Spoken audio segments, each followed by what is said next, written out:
haweeney u dhalatay dalka Faransiiska oo sanad ka hor laga sii daayay waddanka Mali kadib markii ay qafaasheen mujaahidiinta ka jihada mandiqada saaxilka ayaa markii ugu horeysay ay dalkeeda dib ugu laabatay ka sheekaysay wanaagga dadka muslimiinta.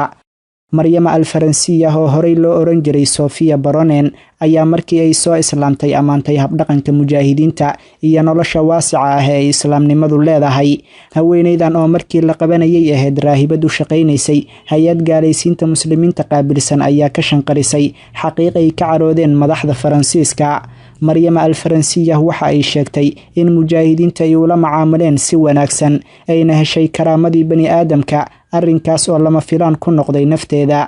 waxaan soo arkay muslimiin si heer sare ah ila macaamilay, waxay tukanayeen 5 jeer. ciise waxay u jecel yihiin si aan u jecelnahay si ka daran.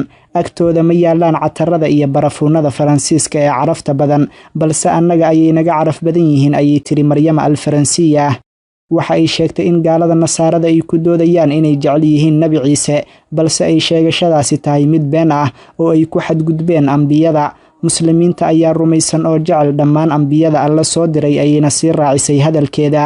iyadoo ku dheeraatay habdhaqanka muslimiinta Mali gaar ahaana mujaahidiinta ayay tiri dumarkoodu waa ay madow yihiin, balse quluubtoodu waxa ay ka caddahay caanaha, kuma dhex milmaan ragga, qoobka ciyaarna lama sameeyaan, khamrigana ma cabaan, mana zinaystaan, ayay tiri. Maryama oo sanado badan ku xirneed xabsiyada mujaahidiinta ayaa ku soo islaamtay akhlaaqda wanaagsan ee mujaahidiinta. saxaafadda Faransiiska ee caanka ku ah islaam la dirirka ayaa ka carootay hadallada maxbuusadii hore, balse waxa ay ku qasbanaatay inay faafiso hadalladeeda.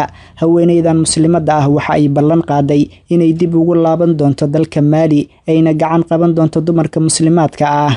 iyadoo gaala ah ayay dalkani u safartay taariikhdeeda markii ugu horeysay, waxayna ka soo laabatay iyadoo dhex maquuranaysa nuurka islaamka.